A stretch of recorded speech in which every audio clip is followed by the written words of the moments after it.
Bismillahirrahmanirrahim. Assalamualaikum warahmatullahi wabarakatuh.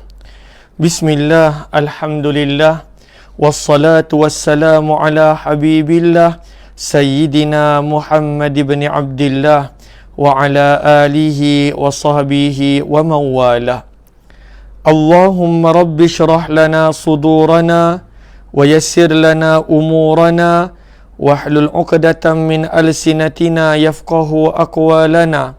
Allahumma faqqihna fid din wa 'allimna at-ta'wil. Allahumma alhimna marashida umurina wa a'idhna min shururi anfusina birahmatika ya rabbal alamin. Walhamdulillahi rabbil alamin. Subhanaka la ilma lana illa ma 'allamtana innaka antal alimul hakim wa la hawla wa la quwwah illa billahil aliyyil azim.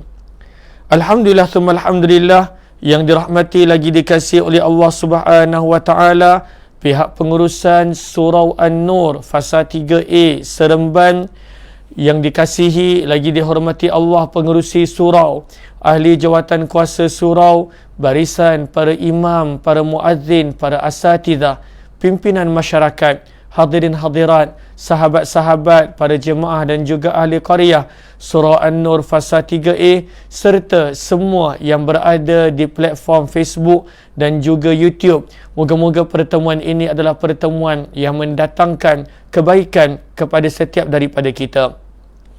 Apa kata kita mulakan pertemuan kita dengan sama-sama kita perbetulkan dahulu niat kita. Moga-moga pertemuan ini adalah kerana Allah Subhanahu wa ta'ala. Nawaitu ta'alluma wa ta'lim wa tadhakkura wa tadhkir wa naf'a wal intifa' wal ifadata wal istifada wal hatha ala tamassuki bi kitabillah wa sunnati rasulillahi sallallahu alaihi wasallam wa du'ai ila al-huda wa dalalati ala al-khair ibtigha'a wajhillah wa mardatih wa qurbih wa thawabih. Amin amin ya rabbal alamin. Ahlan yang saya nampak diorang komen yang saya nak raikan, ada Nurlida dan juga ahlan Syahrul Wafa, Mar WKN, Tuan Zulkifli Mahadi, Zalila Muhammad Yusof, Kak Zaliha Kamaruddin, serta Zakiyah Idrus dan juga semua sahabat-sahabat yang lain. Ahlan kepada semua. Lalu seperti Tuan Zulkifli sebut, mohon jasa baik untuk bantu share, bantu untuk kongsi, bantu untuk sebar luas tak rakan-rakan yang lain. Moga-moga lebih ramai yang beroleh manfaat. Pada malam ini kita nak kongsikan berkenaan tentang viral pembohongan yang pernah dibuat oleh orang Quraisy dalam untuk mendustakan Nabi sallallahu alaihi wasallam. Bagaimana orang Quraisy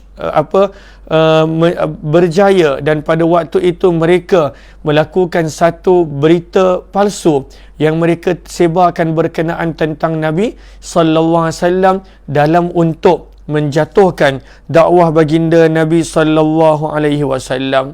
Ahlan kepada sahabat-sahabat Nazatul Naina, Aisyah Kamaruddin dan juga Nurlida serta yang lain-lain. Okey. Lalu ketika mana Nabi SAW mendapat tanggungjawab dan tugasan serta wahyu daripada Allah dalam untuk menyebarkan dakwah, maka selepas 3 tahun Nabi berdakwah secara sendirian dan Nabi SAW berdakwah secara sembunyi, maka bermulalah Nabi SAW diperintahkan untuk berdakwah secara terbuka dan juga secara umum. Maka banyak yang kita nampak penentangan yang dihadapi oleh Nabi SAW. Bahkan daripada keluarga sendiri, pakcik Nabi Abu Talib adalah antara orang yang sangat kuat menentang Nabi SAW. Ketika mana kali pertama Nabi dakwah secara terbuka di Bukit Safa, dan pada waktu itu semua orang terdiam, tidak tahu nak jawab apa terhadap dakwah Nabi, sebab Nabi terkenal dengan Al-Amin, seorang yang tak pernah berbohong. Orang yang mula-mula mendustakan Nabi adalah pakcik Nabi sendiri, iaitu Abu Lahab. dan sehingga berlakulah penentangan, ejekan, cemuhan dan pelbagai cabaran yang dilalui untuk mengajak manusia kepada Allah Subhanahu wa taala. Kata penulis buku, kita ambil daripada kitab Ar-Rahiqul Maktum. Ketika mana tibanya musim haji pada tahun 4 kenabian, 3 tahun pertama musim haji, waktu tu Nabi masih berdakwah secara sendiri-sendiri, secara sembunyi, maka tak ada halangan daripada Quraisy.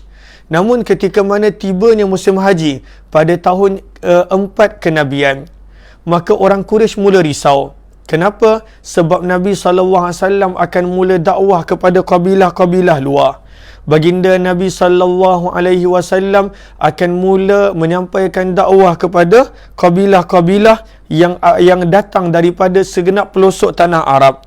Maka orang Quraisy mula bimbang, bagaimana kalau ada yang pada waktu itu beriman kepada Nabi SAW, dia ambil dakwah Nabi dan pada waktu itu dia sebarkan kepada kaum dia, maka akan ada lebih ramai yang pada waktu itu beriman kepada baginda Nabi sallallahu alaihi wasallam.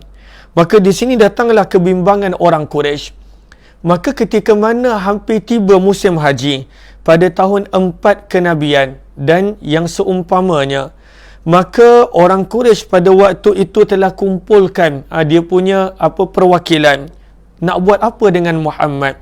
Apa yang patut kita lakukan dengan Muhammad supaya dakwah Muhammad tak didengari langsung oleh kabilah-kabilah yang bakal datang daripada luar. Sebab Muhammad pasti akan jumpa mereka, dakwah mereka, ajak mereka kepada apa yang selama ini dia dakwahkan.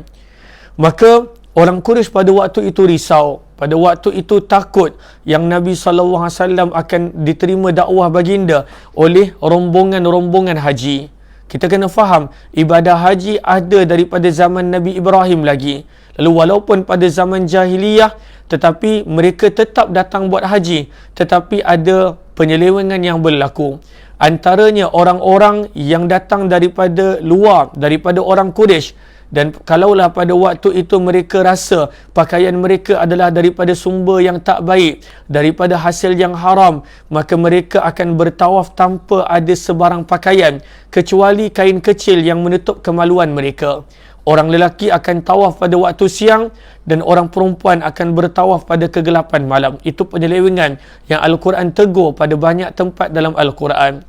Dan banyak lagi yang mereka ubah, antaranya Quraisy. Maka mereka ketika mana buat haji, mereka tidak keluar daripada tanah haram. Mereka tak keluar daripada tanah haram. Mereka hanya buat haji di tanah haram. Lalu itu penyelewengan-penyelewengan yang berlaku ketika mana musim haji. Maka orang Quraisy, mereka mula berkumpul dan mereka melantik pada waktu itu Walid bin Mughirah, ayah kepada Khalid bin Al-Walid, seorang tokoh, seorang yang dipandang tinggi, seorang yang cerdik pada waktu itu untuk membuat keputusan. Maka orang Quraisy pun berkata dengan Walid, "Wahai Walid, apa yang patut kita lakukan supaya tak ada orang-orang yang datang daripada kabilah Arab pada musim haji nanti yang nak dengar pun ucapan Muhammad?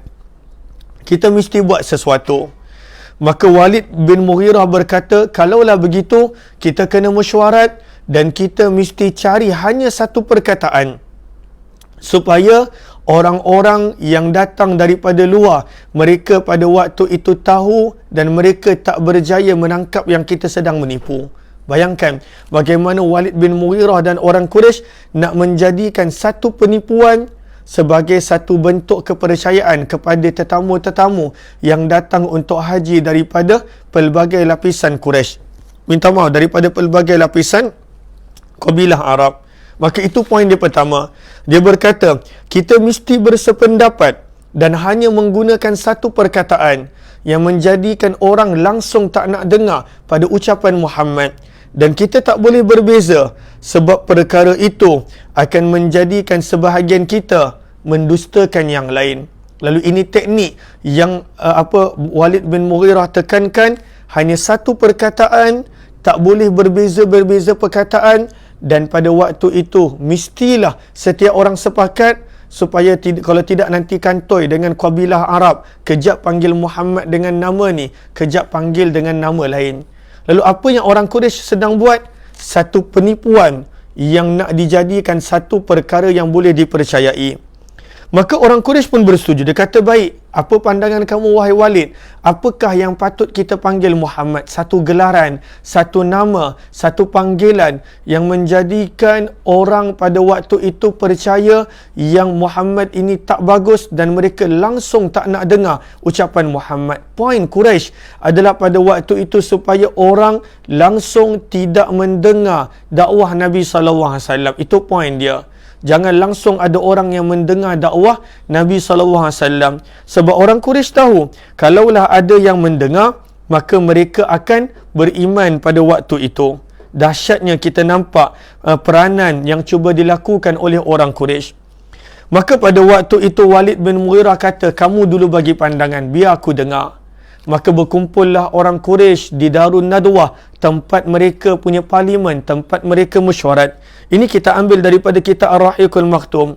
Maka pandangan pertama, ada yang mengatakan, apa kata kita panggil Muhammad sebagai seorang dukun? Seorang dukun, dukun maksudnya bomoh. Pandangan pertama. Kita boleh belajar banyak benda daripada cara orang Quraisy yang mana mereka mereka ingin pada waktu itu memburukkan Nabi. Antara yang kita boleh belajar bagaimana mereka bermusyawarat untuk menyatukan hati. Musyawarat adalah sangat penting. Sebab itu dalam Islam pun kita nampak Nabi SAW sangat banyak bermusyawarah. Sangat banyak bermusyawarah. Lalu kita boleh belajar daripada bagaimana orang Quraisy pada waktu ini mereka bermusyawarat. Kita boleh belajar juga bagaimana kesepakatan walaupun untuk pembohongan yang ada dibuat oleh orang Quraisy. Pentingnya kesepakatan, pentingnya kesatuan. Bukanlah untuk pembohongan, tidak, tetapi maksudnya pentingnya umat Islam pada waktu pada setiap waktu bersatu walaupun adalah sukar dan juga adalah susah pada kebanyakan waktu. Itu yang kedua.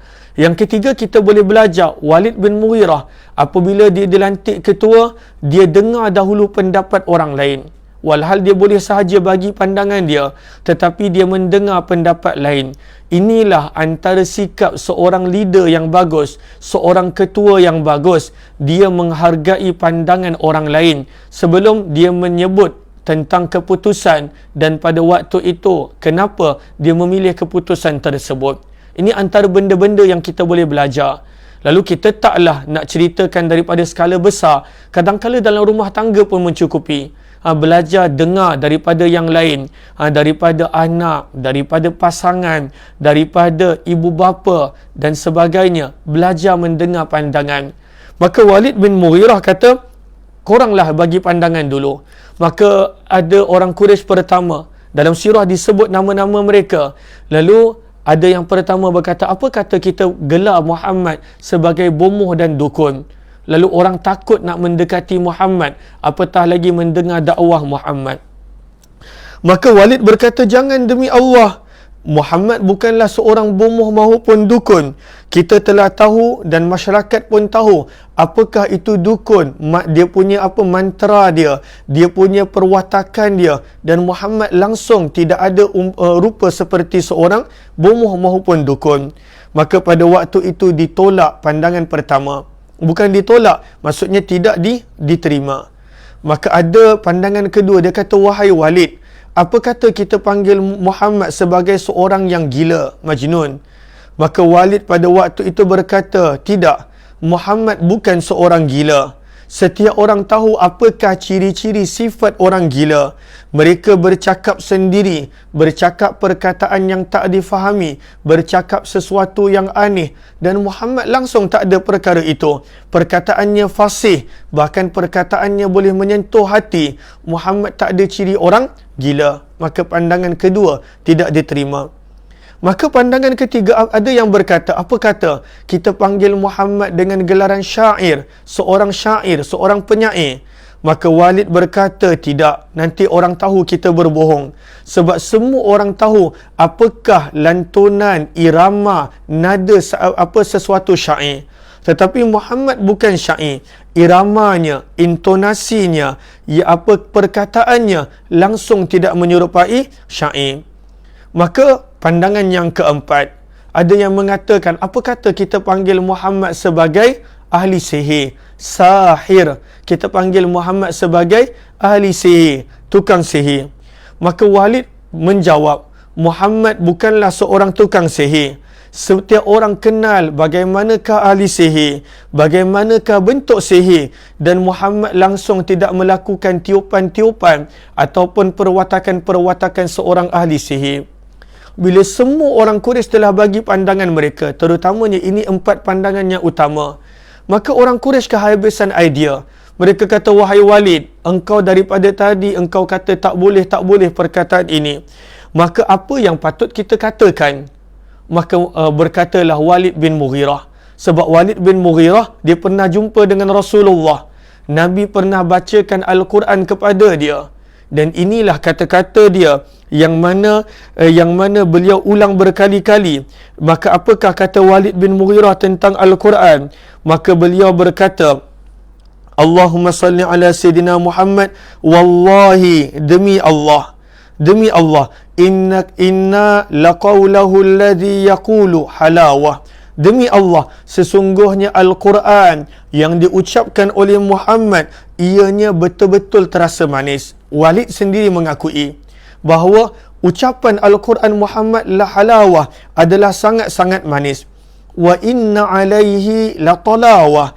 Dan sesungguhnya ucapan Al-Quran Muhammad, ianya adalah sangat menarik. Wa innahu la muthmirun a'lah mughdak asfalah. Kata Walid bin Mughirah, sesungguhnya ucapan Al-Quran Muhammad, ianya umpama buah yang bergantungan, buah yang pada waktu itu saling mengikat di antara satu sama lain. Hujung-hujungnya teruntai indah. Maka Walid sendiri mengakui bahawa Al-Quran itu bukannya rekaan manusia. Daripada sini kita belajar bahawa kadangkala seseorang itu tahu yang benar itu adalah benar, tetapi dia masih lagi tak nak ikut.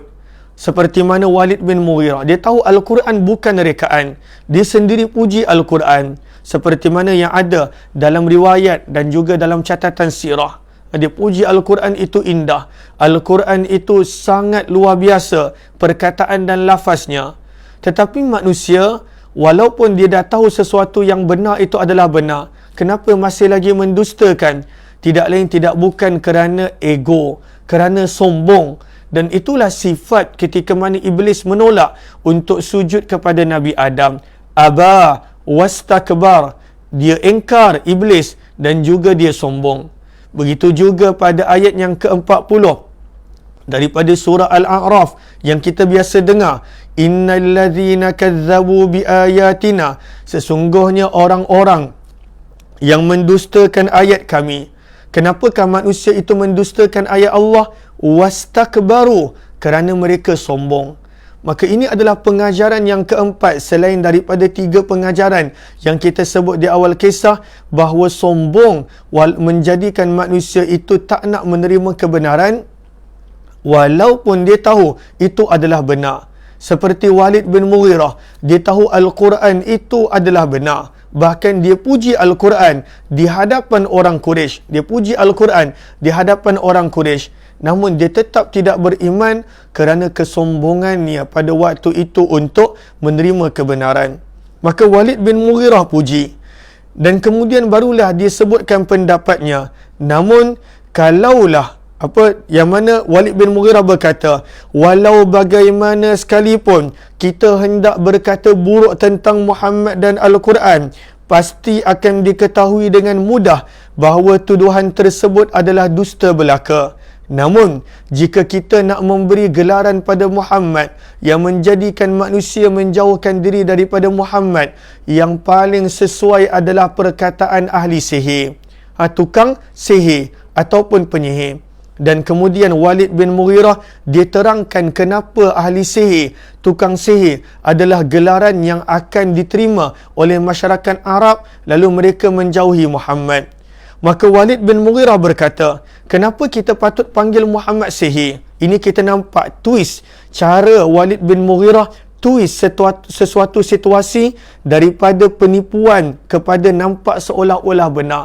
Kata Walid bin Mughirah, kalaulah ada masyarakat Arab yang bertanya, kenapa Muhammad adalah ahli sihir? Kita tunjukkan bukti bagaimana Muhammad memisahkan di antara seorang bapa dengan anak, di antara seorang anak dan bapa, di antara seorang adik-beradik dengan adik-beradik yang lain, di antara suami isteri dipisahkan.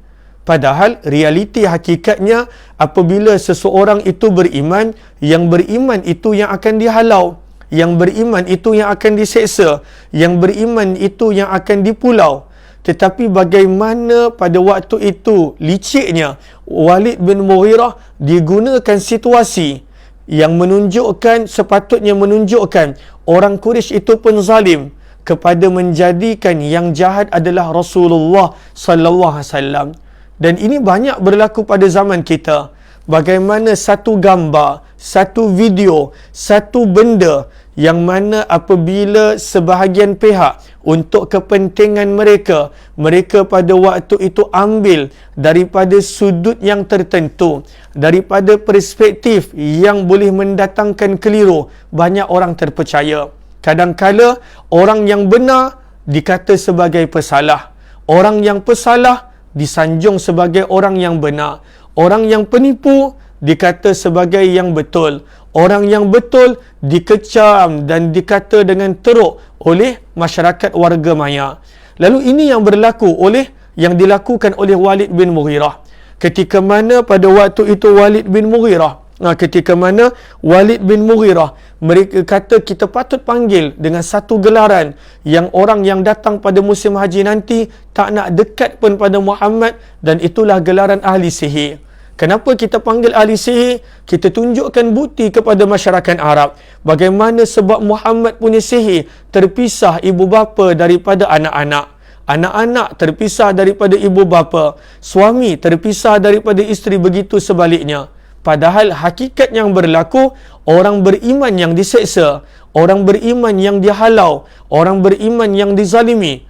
Tetapi yang dipamerkan oleh Walid bin Mughirah hanya dengan satu perkataan, sihir. Pada waktu itu seolah-olah yang jahat adalah baginda Rasulullah sallallahu alaihi wasallam. Betapa liciknya cara yang dilakukan oleh Walid bin Mughirah.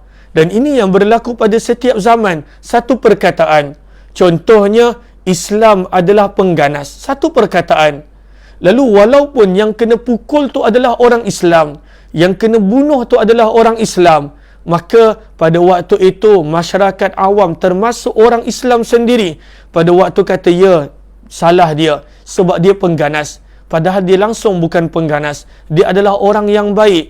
Lalu masyarakat takut nak mengamalkan Islam, pemakaian sebagai seorang Islam, menutup aurat sebagai seorang Islam. Pada waktu itu menampilkan sesuatu ciri sebagai seorang Islam, sugi dan lain-lain, dikhawatiri pada sebahagian tempat di dunia hanya kerana mereka berjaya memanipulasi satu perkataan pengganas dan dicop, dilabel pada umat Islam. Itulah kekuatan satu perkataan sebenarnya dah dilakukan oleh Walid bin Mughirah kepada baginda Nabi sallallahu alaihi wasallam.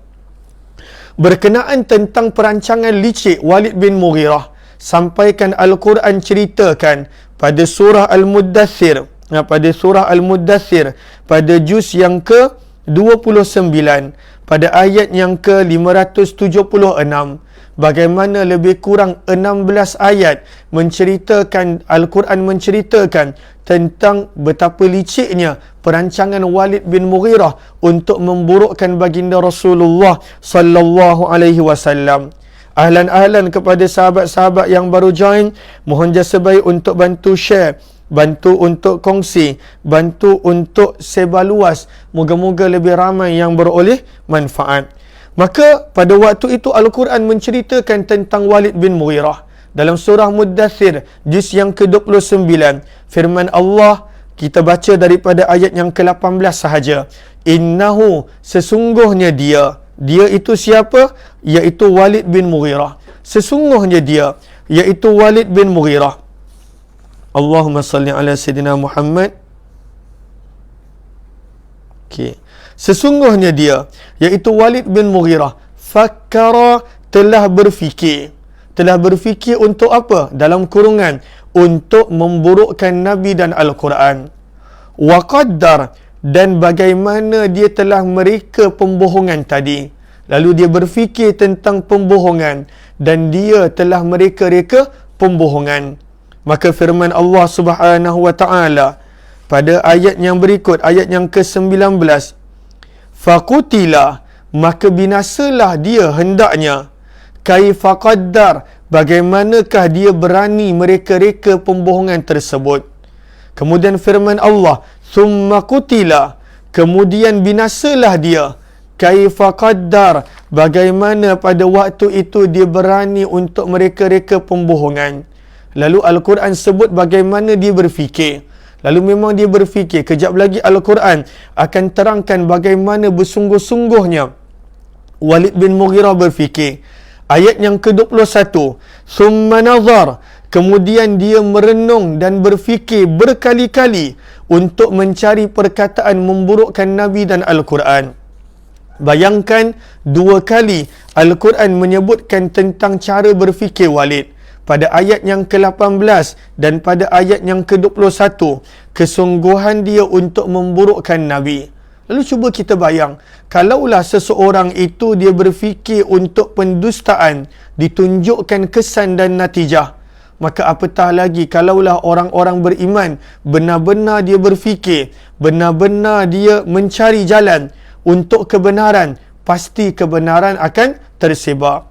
Firman Allah Subhanahu wa taala pada ayat yang ke-22 menggambarkan bersungguh-sungguhnya Walid bin Mughirah berfikir, summa abasa, setelah itu dia memasamkan mukanya, wabasar, sehingga berkerut dahinya.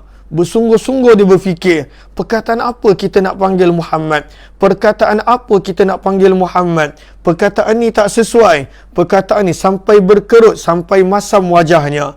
Ini semua Al-Quran nak gambarkan betapa bersungguh-sungguhnya Walid bin Mughirah untuk mencari perkataan, untuk memburukkan baginda Rasulullah. Tapi kadang-kala bagaimanakah cara kita berfikir? Kadang-kala kita tak berfikir bagaimana untuk kita, contohnya memajukan agama pada diri kita, ahli keluarga kita dan sebagainya. Adakah benar-benar sesungguh-sungguhnya kita berfikir? Al-Quran sampai menceritakan kelakuan Walid bin Mughirah dalam berfikir. Summa adbar, sambil berfikir itu Al-Quran ceritakan pada waktu itu dia berpaling. Berpaling ada 2 makna. Berpaling maksudnya sambil berjalan. Dia berfikir sambil berjalan. Makna yang kedua adbar, dia berpaling dari kepada kebenaran. Wastakbar, dan dia mula sombong. Kenapa? Sebab dia dah jumpa perkataan yang sesuai. Maka pada waktu itu dia berkata dengan angkuh, faqala, maka berkatalah dia Walid bin Mughirah, in hadza, tidaklah ini, iaitu Al-Quran dan Muhammad, illa sihrun, kecuali hanyalah sihir, yu'thar, yang meninggalkan kesan. Liciknya Walid. Sihir, dia kata kita panggil Muhammad tukang sihir. Apa jua yang Muhammad ucapkan daripada Al-Quran sebagai sihir. Dan bukan sebagai sihir biasa. Yu'thar, yang meninggalkan kesan. Meninggalkan kesan bagaimana? Bahawa bagaimana Muhammad berjaya memisahkan antara keluarga. Lalu orang Arab akan takut nak mendekati Muhammad.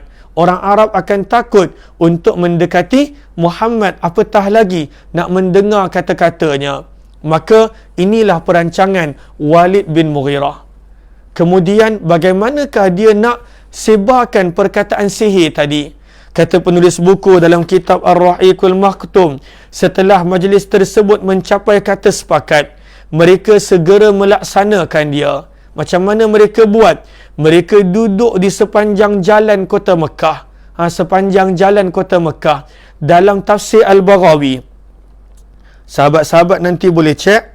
Dalam tafsir Al-Baghawi, ketika mana Imam Al-Baghawi mengupas ayat yang ke-91 daripada surah Al-Hijr, sahabat-sahabat boleh catat, ayat yang ke-90 dan 91 daripada surah Al-Hijr pada muka surat yang ke-267.